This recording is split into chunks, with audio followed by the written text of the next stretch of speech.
Muito boa noite, meus irmãos. Saúdos com a graça e a paz do Senhor Jesus. Amém? Irmãos, eu gostaria que vocês abrissem suas Bíblias lá em Tiago capítulo 2, conforme consta no verso do boletim informativo. Tiago capítulo 2, os versículos de 1 a 13.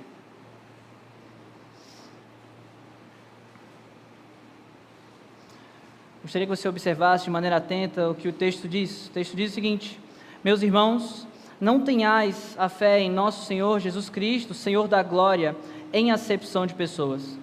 Se, portanto, entrar na vossa sinagoga algum homem com anéis de ouro nos dedos, em traje de luxo, e entrar também algum pobre andrajoso, e tratardes com deferência o que tem os trajes de luxo, e lhe disserdes: tu, assenta-te aqui em lugar de honra, e disserdes ao pobre: tu, fica ali em pé, ou assenta-te aqui embaixo, abaixo do estrado dos meus pés, não fizerdes distinção entre vós mesmos, e não vos tornardes juízes tomados de perversos pensamentos?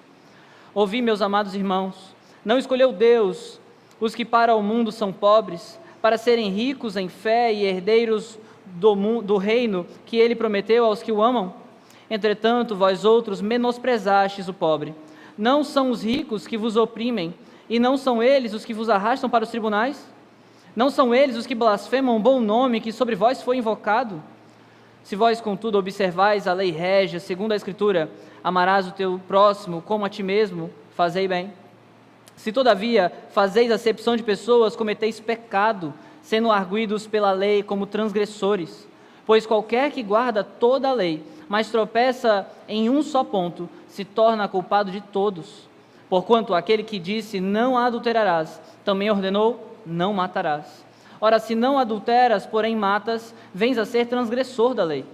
Falai de tal maneira e de tal maneira procedei, como aqueles que hão de ser julgados pela lei da liberdade. Porque o juízo é sem misericórdia para com aquele que não usou de misericórdia. A misericórdia triunfa sobre o juízo. Irmãos, vamos orar?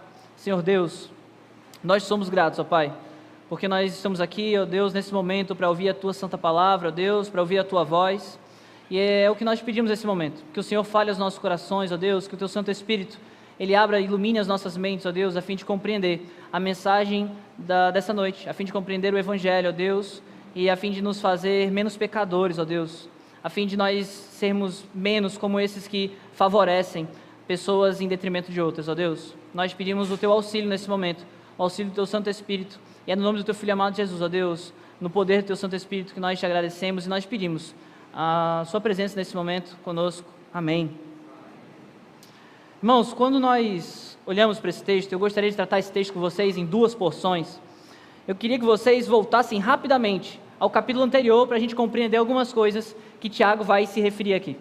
Eu queria que você prestasse bastante atenção que pouco antes, alguns versos antes, entre os versículos 19 a 27, Tiago estava tratando de um assunto extremamente importante, convocando aqueles irmãos a pelo menos 3 coisas que a gente precisa compreender antes mesmo de nós entrarmos nesse texto.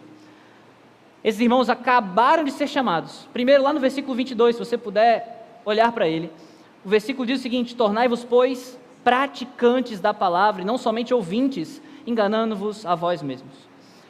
Primeiro, Tiago os convida a ser praticantes, a praticar a palavra, viver de maneira diferente. A segunda coisa, no versículo 25, diz o seguinte: mas aquele que considera atentamente na lei perfeita, lei da liberdade, e nela persevera, não sendo ouvinte negligente, mas operoso praticante, esse será bem-aventurado no que realizar. Há um convite claro a considerar a lei de maneira atenta mesmo, o que a palavra do Senhor quer dizer. E por último, no versículo 27, texto famoso, diz que a religião pura e sem mácula para com o nosso Deus e Pai é esta: visitar os órfãos e as viúvas nas suas tribulações e a si mesmo guardar-se incontaminado do mundo. Há esses 3 convites de maneira geral que nos são feitos, de praticar a palavra, de considerar a lei perfeita de maneira atenta e por último, de cuidar dos que são necessitados. A gente ouve com frequência, e eu acredito que vocês já tenham ouvido, inclusive ontem mesmo vi essa frase registrada nas costas de um rapaz. Irmãos, a gente costuma ver frases como: quem não é rico, não é lembrado. Ou, por exemplo, a gente vale o que tem. Ou mesmo, quem não é visto, também não é lembrado. Ou se você não tem, você também não é nem respeitado. Irmãos, frases como essas, elas nos cercam. Nos cercam o tempo todo, quem sabe você mesmo já tenha dito isso. Ou pensado dessa maneira, ou vivido assim. Irmãos, eu gostaria que você pensasse, à medida que nós olhemos para esse texto, nós veremos como esse texto realmente propõe a nos mostrar o quanto que favoritismo, favorecer uns em detrimento de outros. Irmãos, não é uma coisa pequena, é um pecado sério. E que tem muito fundo em todas essas frases que nós ouvimos. Pessoas que se consideram mais ou acham que realmente é preciso ter sempre mais. E nós veremos, em duas porções, entre os versículos de 1 a 7, o quanto que, conforme você pode ver também no verso do seu boletim informativo, o quanto que as aparências elas enganam. E mais, nos versículos de 8 a 13, o quanto que não é só um pecado simples, não é uma coisa simples a lidar, mas é violação da lei do amor. Lei essa que o nosso Senhor Jesus deixou para nós. Eu gostaria que você observasse os versículos de 1 a 7, em especial, os versículos de 2 a 4, primeiramente, e aí depois nós continuaremos a exposição. O versículo 2 diz algo importantíssimo, irmãos. Diz: se, portanto, entrar em vossa sinagoga algum homem com anéis de ouro nos dedos, em traje de luxo, e entrar também algum pobre andrajoso. Eu queria que vocês prestassem atenção no contexto sobre o qual o Tiago está falando. Ele não está falando de algo que está longe da nossa realidade, não. Pelo contrário, é exatamente o que estamos fazendo aqui. Tiago está falando sobre o contexto do culto. Tiago está falando sobre o contexto da reunião, do ajuntamento dos crentes. Irmãos, ele vai dizer que entram dois homens, ele cria essa situação para mostrar e deixar claro coisas que aconteciam com frequência naquele meio. É um exemplo concreto e há um destaque claro para a aparência exterior. E eu queria que você pensasse novamente em fatos como esses da sociedade que nós vemos, onde o rico é realmente tido com mais importância, ou o dinheiro é tido como aquilo que, se você não tem, você nem mesmo é lembrado ou mesmo respeitado. Era exatamente essa a figura que Tiago estava querendo nos mostrar aqui. Sobre um rico relevante, sobre pessoas que com dinheiro, quando entram na igreja, são tidos como esses. Relevantes, como pessoas importantes, que merecem lugares de importância realmente maior, ou mesmo como nós temos visto recentemente, lugares VIP, por exemplo, em algumas igrejas. Enquanto que o pobre ele é tido e visto como esquecido. Esse era o contexto dessa passagem. Quando nós lemos o versículo 3, diz que: e tratardes com deferência os que têm trajes de luxo, e lhe disserdes: tu, assenta-te aqui em lugar de honra, e disserdes ao pobre: tu, fica ali em pé, ou assenta-te abaixo do estrado dos meus pés. Irmãos, olhe o versículo 4 atentamente. Não fizestes distinção entre vós mesmos, e não vos tornastes juízes, tomados de perversos pensamentos. Algumas versões vão registrar outras palavras para falar sobre essa distinção. Alguns vão usar uma palavra que talvez você conheça melhor: discriminação. Você já ouviu sobre isso? Irmãos, os nossos contextos estão cheios disso. Por mais que muitos de nós neguemos, por mais que muitos de nós não queiramos tratar dessa maneira, mas há, irmãos. E isso não pode haver em meio à igreja do Senhor. Não pode. Tiago faz uma espécie de pergunta retórica: vocês não estão vendo isso que está acontecendo? Vocês são exatamente assim. Tiago faz como uma pergunta retórica realmente para que pensemos. E ele vai dizer: tornaram juízes, e juízes tomados de perversos pensamentos. Algumas versões vão tratar como julgam por critérios equivocados, critérios errados. Nós facilmente olhamos, vemos quem tem o anel de ouro, quem tem um cordão de ouro, aquele que está brilhando mais, e julgamos com critérios errados. Irmãos, esse texto ele também não é um apelo a coisas famosas que nós conhecemos por aí, como por exemplo luta de classes. Não é um apelo a botar o rico contra o pobre, ou o pobre contra o rico, ou a igreja contra o rico, a igreja contra o pobre. Não é um apelo a isso. Irmãos, não é um apelo ou um convite à revolução, de odiar o mais pobre ou odiar o mais rico e criar esse caos. Não é, irmãos. Mas nós somos chamados nesse texto a olhar para o que de fato é importante, a julgar de acordo com os critérios corretos. E para isso eu gostaria que você olhasse o versículo 1, que foi pulado de propósito. O versículo 1 diz o seguinte: meus irmãos, não tenhais a fé em nosso Senhor Jesus Cristo. Parece até estranho esse começo, né? Mas olha o seguinte: Senhor da glória, em acepção de pessoas. Irmãos, parece que Tiago ele nos aborda de maneira estranha. Não tenhais a fé em nosso Senhor Jesus Cristo. Mas a continuação é extremamente importante, especialmente por essa característica que é dada ao Senhor Jesus. De maneira selecionada, Tiago escolhe chamar Jesus não de Senhor do Universo, Senhor de tudo, isso nós sabemos. Mas ele escolhe chamar o Senhor Jesus de Senhor da glória. Irmãos, é como um contraste, que naquela comunidade haviam senhores, e nós vamos ver isso posteriormente. Haviam homens ricos. Tiago poderia falar Senhor das riquezas, mas Tiago quer nos dar a visão e nos dar realmente a noção de que quando nós olhamos para Cristo, nós não estamos olhando para um Senhor de coisas puramente terrenas, ou mesmo daquele anel de ouro daquele irmão que entra por nossas portas. O Senhor Jesus não é Senhor só sobre isso. Ele é um Senhor muito maior, é o Senhor da glória. Esse deveria ser o filtro que eu e você deveríamos ter a olhar para o nosso irmão. É de considerá-lo assim. Quando nós olhamos para Jesus, que é Senhor da glória, e é esse nosso parâmetro de um Senhor que é rei sobre tudo, rei sobre o reino espiritual, rei sobre o reino terreno, rei sobre tudo. Esse deveria ser o nosso filtro. Não estar ligado às aparências, mas focado num Cristo que, para além das aparências, é Senhor da glória, Senhor de um reino espiritual, de um reino muito maior do que esse que nós conhecemos. Irmãos, nós não deveríamos estar realmente olhando para roupas, riquezas, nem mesmo para os rostos, nem mesmo para os carros ou as posições. Nós deveríamos estar olhando para esse Cristo, que é o Senhor da glória. E por isso que Tiago começa nos apresentando isso. Não é possível ter fé em nosso Senhor Jesus Cristo. É isso que ele diz no versículo 1, se for tendo acepção de pessoas. Se for vivendo de maneira a dividir as pessoas, a discriminar pessoas, não dá para afirmar que temos fé em nosso Senhor Jesus Cristo. Esse é o aspecto mais inicial desse texto. Segundo o pastor Mark Dever, no 9 Marcas, seu livro famoso, que inclusive consta no seu boletim uma imagem desse livro, ele vai falar sobre a membresia de uma igreja, ele vai dizer coisas importantes sobre como nós deveríamos nos relacionar em meio à igreja. Por exemplo, a igreja do Senhor, ela é chamada realmente a cuidar fisicamente e espiritualmente uns dos outros. Nós vemos isso, por exemplo, no versículo 27 do capítulo 1 de Tiago, onde os irmãos são chamados a cuidar dos necessitados. E em vários outros textos em que Paulo fala também isso. Nós somos chamados a assumir responsabilidades uns pelos outros. Na igreja do Senhor, nós ganhamos uma relação muito maior, mais profunda. Aqueles que não têm pais, ganham pais. Aqueles que não têm irmãos, ganham irmãos. Irmãos, nós somos chamados a assumir responsabilidades, cuidar uns dos outros. Além do mais, nós somos chamados a edificar uns aos outros.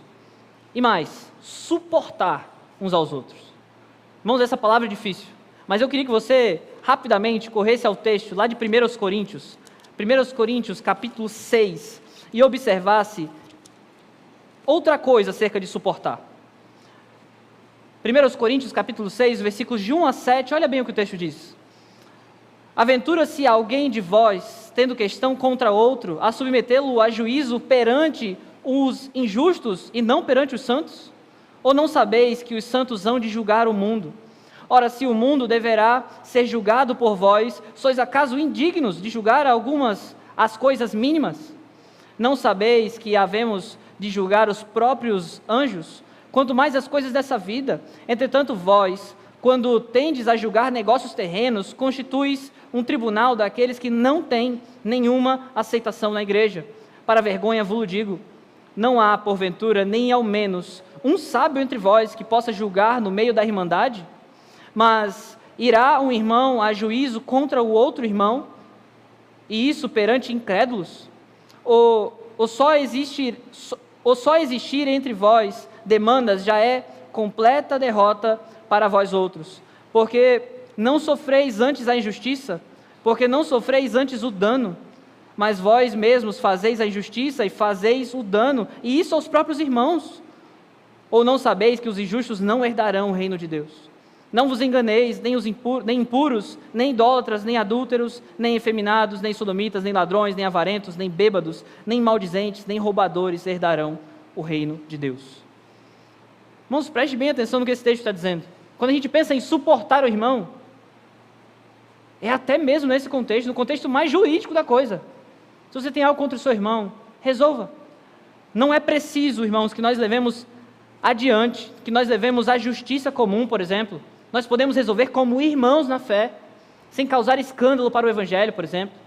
Nós somos chamados a suportar uns aos outros, a orar uns pelos outros. E se você puder olhar também Romanos, capítulo 12, dos versículos de 9 a 21. Irmãos, esse texto nos chama a compreender realmente como deve ser a relação nossa. Como deve ser a minha relação para com você e de você para com quem está aí mesmo do seu lado. Esse conhecido texto, dos versículos de 9 a 21, diz: o amor seja sem hipocrisia. Detestai o mal, apegando-vos ao bem. Amai-vos cordialmente uns aos outros com amor fraternal, preferindo-vos em honra uns aos outros. No zelo não sejais remissos, sede fervorosos de espírito, servindo ao Senhor. Regozijai-vos na esperança, sede pacientes na tribulação, na oração, perseverantes. Compartilhai as necessidades dos santos, praticai a hospitalidade. Abençoai os que vos perseguem, abençoai e não amaldiçoeis. Alegrai-vos com os que se alegram e chorais com os que choram. Tende o mesmo sentimento uns para com os outros, em lugar de serdes orgulhosos, condescendei com o que é humilde. Não sejais sábios aos vossos próprios olhos. Não torneis a ninguém mal por mal, esforçai-vos por fazer o bem perante todos os homens. Se possível, quanto depender de vós, tende paz com todos os homens. Não vos vingueis a vós mesmos, amados, mas dai lugar à ira, porque está escrito: a mim pertence a vingança, eu é que retribuirei, diz o Senhor. Pelo contrário, se o teu inimigo tiver fome, dá-lhe de comer.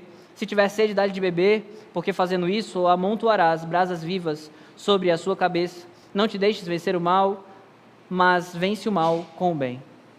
Irmãos, olha como é diferente do contexto que Tiago estava lidando. Nós constantemente, irmãos, nós vivemos o contrário disso. O conselho inicial de Paulo aqui em Romanos 12 é: detestai o mal. Mas muitas vezes nós somos os primeiros a incitar o mal, os primeiros a abraçar o mal. Irmãos, por vezes nós temos agido ao contrário dessas orientações. E é por isso que Tiago vai dizer lá no versículo 4 que nós lemos: tomados por perversos pensamentos. As pessoas que usam-se de critérios errados, é como um juiz enviesado. Irmãos, mas quando nós avançamos, observe os versículos de 5 a 7 e veja quais então são os critérios corretos, os critérios de Deus. Ouvi, meus amados irmãos, não escolheu Deus os que para o mundo são pobres, para serem ricos em fé e herdeiros do reino que ele prometeu aos que o amam? Entretanto, vós outros menosprezastes o pobre. Não são os ricos que vos oprimem, e não são eles os que vos arrastam para os tribunais?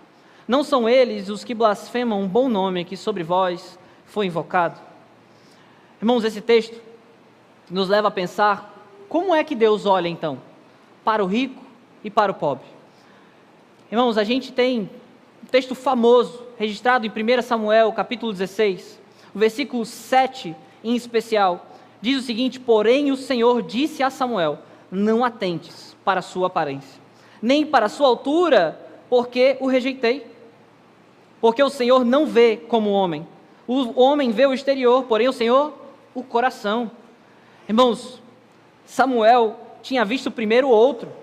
Samuel viu primeiro Eliabe e achou que esse seria o ungido do Senhor. Mas o que o Senhor disse foi diferente. O que o Senhor disse é que há um outro jeito, há um outro critério que não envolve as aparências. Porque, irmãos, elas enganam. Elas realmente enganam. Irmãos, mas quando nós olhamos também Lucas, capítulo 6, nós somos levados também a uma referência clara acerca do que esse texto quer nos dizer. Esse texto faz referência clara àquilo que alguns vão chamar de sermão da planície, e que Jesus começa dizendo de maneira clara lá nos versículos 20 a 21. Então, olhando ele para os seus discípulos, disse-lhes: bem-aventurados vós, os pobres, porque vosso é o reino de Deus. Bem-aventurados vós, os que alguns tendes fome, porque sereis fartos. Irmãos, olha como os critérios do Senhor são realmente diferentes. O Senhor não está atento à aparência. O Senhor está atento ao pobre. O Senhor está atento ao necessitado, aquele que realmente precisa do Senhor. Mas, irmãos, nós vemos de maneira clara o quanto que o pecado, ele cega as pessoas.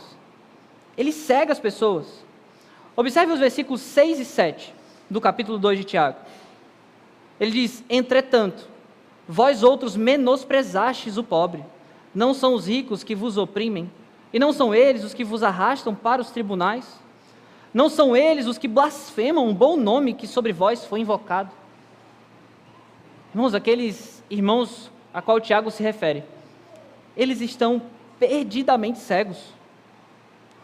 Irmãos, se vocês se atentarem, observe o versículo 1, primeiro versículo da carta de Tiago.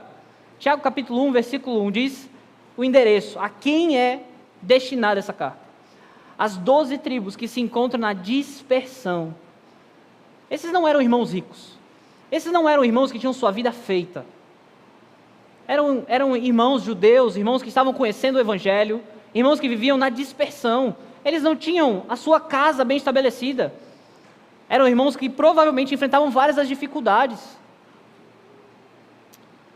Mas, irmãos, olha bem o que o versículo 6 diz. Vós menosprezastes. Não é o rico, não é aquele que era diferente deles. Eles estavam tão cegos pelo pecado do favoritismo, que eles desprezavam pessoas exatamente, muito parecidas com eles. Pessoas pobres, pessoas de necessidade. É isso que o pecado faz conosco. E mais, os ricos os oprimiam. Quando a gente pensa na relação de senhorio, e por isso tão importante o destaque do versículo 1 do capítulo 2, de chamar Jesus de Senhor da glória, é que esses irmãos, eles também serviam a outros senhores. As relações de trabalho são dadas dessa maneira. Irmãos, esses ricos, esses senhores, eles estavam oprimindo aqueles irmãos. Oprimindo, algumas versões vão dizer violentavam. Tratavam com ofensa, tratavam de maneira pesada aqueles irmãos. Mas de maneira cega, de maneira realmente cega pelo pecado. Eram justamente esses os beneficiados, os favorecidos no meio do culto. Irmãos, e novamente, o chamado desse texto não é para que nós tratemos o rico com insignificância. Não é isso. Mas é tratar como deve ser tratado, como um irmão, como qualquer outro. São irmãos que merecem assentos tal como todos os outros merecem. Mas eles cegos. Tiago faz um último apelo no versículo 7 para que eles tentem voltar à plena consciência de quem são esses opressores, do que eles faziam com eles. Olha aonde Tiago precisa apelar e mostrar a eles o que esses homens faziam. Não são eles os que blasfemam o bom nome que sobre vós foi invocado? Irmãos, novamente mostrando essas relações de senhorio, há um nome sobre o qual, sobre nós, sobre a igreja do Senhor foi invocado. A igreja tem um dono, tem um Senhor, é o Senhor Jesus. Esses outros homens, eles blasfemam o nome desse Senhor. Aqueles irmãos, eles tinham um verdadeiro dono, um verdadeiro Senhor, o Senhor Jesus Cristo, mas estavam cedendo para os seus senhores, aqueles senhores que poderiam dar uma oferta de trabalho, quem sabe melhor, quem sabe um aumento. Irmãos, esses ricos blasfemavam o nome daquele que verdadeiramente é Senhor da igreja. Verdadeiramente é Senhor da igreja. Em nosso meio sempre há alguns que se acham um pouco a mais. E nós precisamos ser lembrados que há um Senhor somente. Há um dono, há um nome sobre o qual nos foi invocado. Há um nome. Senhor nenhum, chefe nenhum, rico algum, ou pobre, seja quem for, tem o direito, tem a autoridade de clamar esse nome para si, de ser dono da igreja que é do Senhor Jesus. Esses não podem ser tratados de maneira diferente. Não podem, irmãos. Quando nós olhamos os versículos de 8 a 13, nós vemos que o favoritismo, ele não só é um problema quanto a cegueira, quanto as pessoas estarem cegas e não verem que as aparências enganam, mas é também um problema quanto à violação da lei de maneira mais clara possível, a violação da lei do amor, a famosa lei que nós conhecemos. Observe os versículos aí de 8 até o 13. Diz o seguinte: se vós, contudo, observais a lei régia segundo a Escritura, amarás o teu próximo como a ti mesmo, fazeis bem. Gostaria de ficar só até aqui nesse momento. Irmãos, o texto ele nos apresenta Tiago de maneira bem única, vai falar de uma lei régia. Uma lei régia. Se existem senhores entre nós, se existem pessoas que são consideradas superiores, preste atenção que ele está falando agora de uma lei que é superior, de uma lei que é régia, de uma lei que governa, de uma lei que é realmente superior. Essa lei conhecida, amarás o teu próximo como a ti mesmo, fazendo referência desde Levítico 19, 18, irmãos, esses judeus que sabiam bem, conheciam bem a lei do Senhor, mas não só isso, as repetições que Jesus faz disso, seja em Mateus, Marcos ou Lucas, ele vai dizer algo a mais. Se vós, contudo, observais, fazeis bem. Irmãos, mas esse não era o contexto dessa igreja. Não era. É como se ele estivesse dizendo, se vocês estão fazendo tranquilo, pode parar por aqui. Mas, irmãos, o texto segue. O texto segue com outro se. Se, todavia, fazeis acepção de pessoas, cometeis pecado, sendo arguidos pela lei como transgressores. Irmãos, algumas versões vão tratar esse acepção aqui como tratar com parcialidade. Irmãos, não é só fazer aquela acepção clara. Mas sabe quando você prefere cumprimentar um ou não cumprimentar outro? É exatamente isso que o texto também se refere. Tratar com parcialidade. Quando você escolhe favorecer um do que favorecer outro. Tratar com parcialidade. Tratar fazendo acepção. O texto vai dizer de maneira clara que isso é pecado, irmãos. Pecado. Muitas vezes a gente foge dessa palavra, dessa grande palavra. Irmãos, não é normal. Não deveria ser normal em nosso meio. Tratar uns de um jeito e outros de outro jeito. Irmãos, isso é pecado. Seja lá qual seja a razão. Talvez a mais bela justificativa que você tenha. Pecado. No final das contas, continua sendo pecado.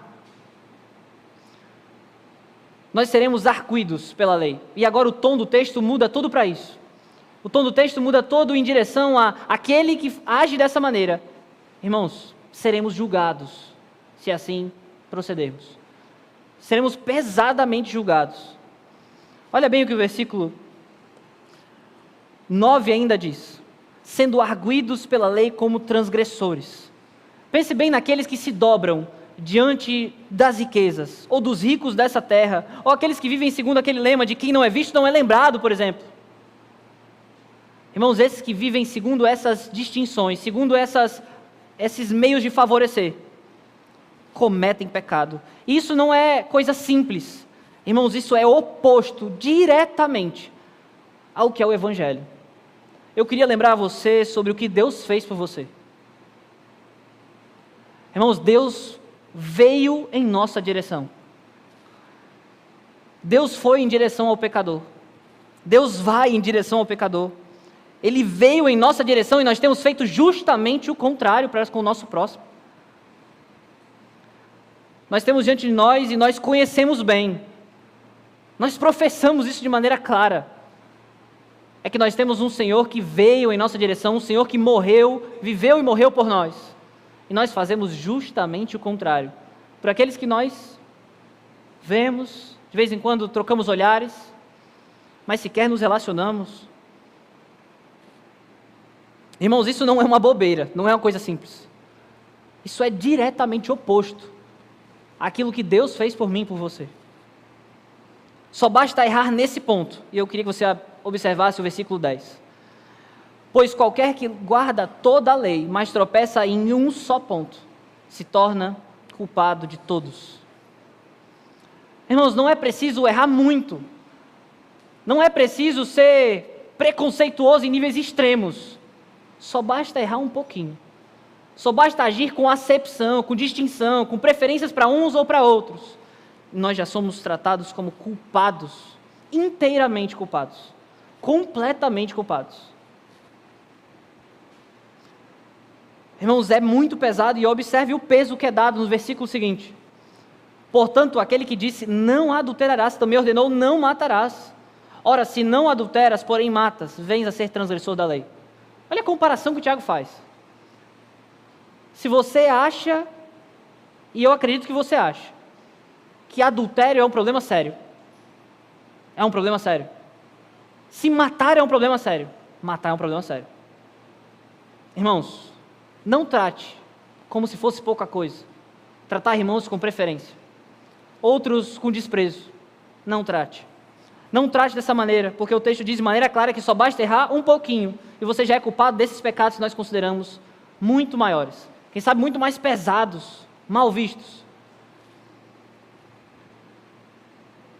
É o mesmo peso.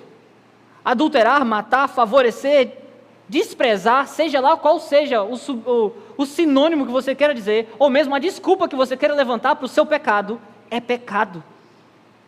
É pecado. E observe o versículo 12. Falai de tal maneira, e de tal maneira procedei, como aqueles que hão de ser julgados pela lei da liberdade. Irmãos, o convite de Tiago ao longo de toda essa carta, por várias vezes, é esse. Se vocês dizem algo, vivam dessa maneira. Se vocês dizem depositar fé em Cristo Jesus, vivam dessa maneira. Porque se é o apelo do versículo 1 do capítulo 2. Se vocês dizem depositar fé no Senhor Jesus, mas vivem de maneira contrária a isso, vivem de maneira a separar pessoas, de maneira a dividir o corpo do Senhor, irmãos, há um peso de julgamento terrível. Nós seremos julgados. E aqui vai uma expressão diferente que Tiago vai se utilizar. Ele vai falar de uma lei da liberdade. Irmãos, eu e você conhecemos a lei que liberta, o Senhor que liberta, nós conhecemos o Evangelho que nos liberta. Nós conhecemos. E se você não conhece, irmãos, se algum de vocês não conhece, você tem a oportunidade nessa noite de conhecer, mas fique atento, porque se você conhece, se você está atento e você conhece um Deus que se moveu em direção a você, lhe libertou, lhe salvou, é sobre essa lei que você responderá. É sobre essa mesma sentença que Deus nos livrou, que Deus certamente virá em nossa direção para nos cobrar isso. Irmãos, o teólogo Herman Bavinck, ele vai dizer que essa lei é aquela vontade de Deus que nos foi internalizada pelo Espírito quando fomos convertidos. Aquele nosso coração que antes ele era completamente indisposto a cumprir as vontades do Senhor, quando nós recebemos o Senhor, quando o Senhor fez morada em nosso coração, Ele agora nos tornou aptos. O Santo Espírito de Deus nos torna aptos a cumprir a lei de Deus, a parar de tratar os irmãos com deferência. Por isso, irmãos, falem e ajam como quem vai ser julgado, como quem vai ser cobrado. É algo extremamente importante. Observe o versículo 13. Porque o juízo é sem misericórdia, para com aquele que não usou de misericórdia. Se eu e você, e esse é um apelo feito em vários outros lugares da Escritura, se eu e você temos faltado com misericórdia para com o nosso próximo, eu queria lembrá-lo que o próprio texto está dizendo, é que haverá juízo. Haverá juízo. Se você tem sido como esses dessa igreja, como esse povo que Tiago está falando nesse momento aqui, se lembre que haverá juízo e volte atrás enquanto ainda há tempo. E agora eu gostaria de falar para aqueles que se sentem do outro lado da moeda, aqueles que se sentem como os que são discriminados, aqueles que se sentem como os que são realmente alvos de irmãos que fazem esse tipo de preferência, que cometem esse tipo de pecado. Irmãos, olhe bem a última frase desse texto. A misericórdia triunfa sobre o juízo. Irmãos, se entre nós, ou se no seu ambiente de trabalho, no seu ambiente familiar, seja qual for esse ambiente, há algum parente, irmão, amigo, colega, seja quem for, que o trata com discriminação, se lembre disso, é que a misericórdia triunfa sobre o juízo. O juízo daqueles que julgam com pensamentos perversos, a misericórdia do Senhor sempre triunfará. E eu gostaria que você abrisse lá em Malaquias, e lesse esse texto de maneira atenta. Malaquias capítulo 4, somente os 3 primeiros versículos. Preste bem atenção no que esse texto diz. Pois eis que vem o dia, e arde como fornalha. Todos os soberbos e todos os que cometem perversidade serão como o restolho. O dia que vem os abrasará, diz o Senhor dos Exércitos, de sorte que não lhes deixará nem raiz nem ramo. Mas para vós outros, que temeis o meu nome, nascerá o sol da justiça, trazendo salvação nas suas asas, saireis e saltareis como bezerros soltos da estrebaria. Pisareis os perversos, porque se farão cinzas debaixo das plantas dos vossos pés, naquele dia que preparei, diz o Senhor dos Exércitos.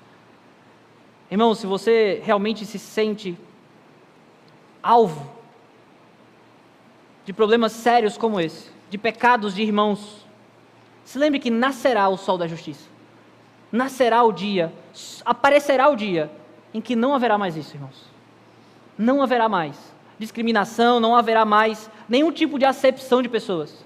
O sol da justiça nascerá, é uma promessa que o Senhor Jesus deixou para nós. Ele virá, ele voltará a fim de resolver todos os nossos problemas, inclusive esse. Aqueles que são julgadores, aqueles que são tomados com esses perversos pensamentos.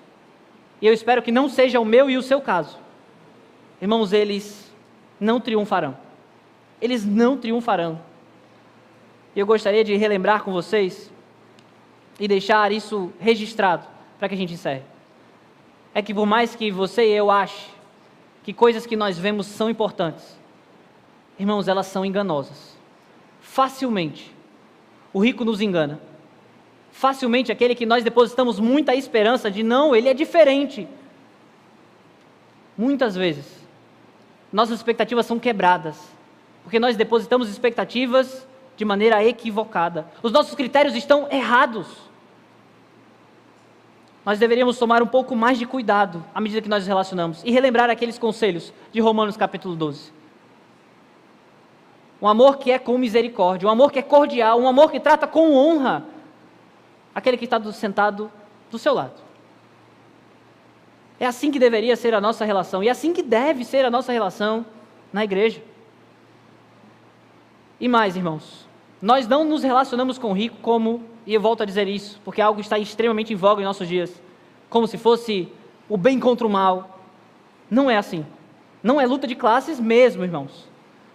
Não sei se vocês sabem, mas um dos principais grupos não alcançados em meio ao mundo inteiro. Irmãos, por mais que a gente ache estranho, os ricos dos mais ricos. Aquele grupo de pessoas quase inacessíveis. Aquele que ele não anda no chão, ele chega de helicóptero. Irmãos, esse é campo missionário também, irmãos. Os ricos merecem ouvir o Evangelho. Porque eu e você fomos alvos justamente dessa proposta do Senhor para nós. O Senhor se moveu em nossa direção e nós precisamos também nos mover em direção aos ricos também. Mas não só isso, irmãos. Não deixemos de lado o foco principal desse texto, que são aqueles necessitados. São aqueles que são alvos da acepção de pessoas. Irmãos, não é comum que em nossos contextos os pobres sejam exaltados e os ricos deixados de lado. Não era o contexto da época e nunca foi esse o contexto. Nós somos cegos por riquezas e cegos por aqueles que poderiam também nos dar um pouquinho disso.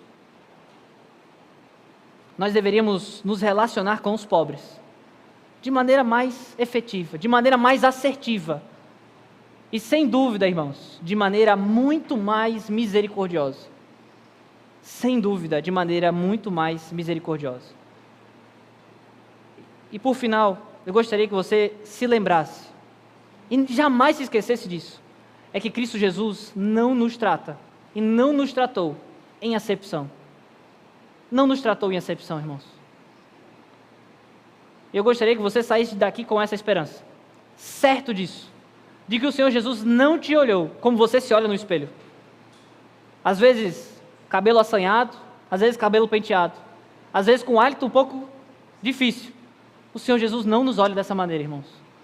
O Senhor Jesus, Ele olha o nosso coração. E eu espero que nesse momento nós possamos refletir sobre isso. Eu gostaria de chamá-los a orar e pedir perdão ao Senhor e relembrar exatamente isso. O Senhor que nos trata de maneira diferente e que nós possamos tratar o próximo justamente dessa mesma maneira. Amém? Que nós tenhamos um momento de oração nesse momento.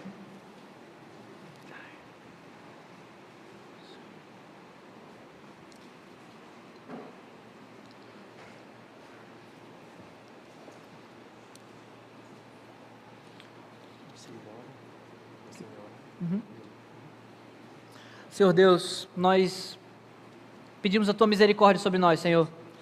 Nós pedimos a Tua graça sobre nós. Nós pedimos a Tua boa mão sobre nós. Que o Senhor trate os nossos corações, ó Deus, a fim de nós não agirmos com deferência, não agirmos com acepção de pessoas, que nós não favoreçamos uns em detrimento de outros. Tem misericórdia de nós, Senhor. Que nós possamos ser mais misericordiosos, mais amorosos. Ó Deus, nós te somos gratos porque o Senhor se moveu em nossa direção. O Senhor nos alcançou, mesmo sem nós merecermos, ou sem mesmo sermos atrativos de alguma maneira ao Senhor. Mas o Senhor olhou profundo do nosso coração, o Senhor sabe, ó Deus, o Senhor conhece profundamente quem somos. E nós somos gratos por isso, ó Deus. Nós pedimos a Tua misericórdia sobre nós nesse momento, sobre a Tua igreja, ó Pai, que nós possamos nos relacionar de maneira mais amorosa uns para com os outros. E é no nome do Teu Filho amado Jesus, ó Deus, que nós somos gratos por estarmos aqui reunidos, no nome do Senhor da igreja, daquele que une essa igreja. No nome do Teu Filho amado Jesus, no poder do Teu Santo Espírito, ó Deus, nós te agradecemos. Amém. Amém.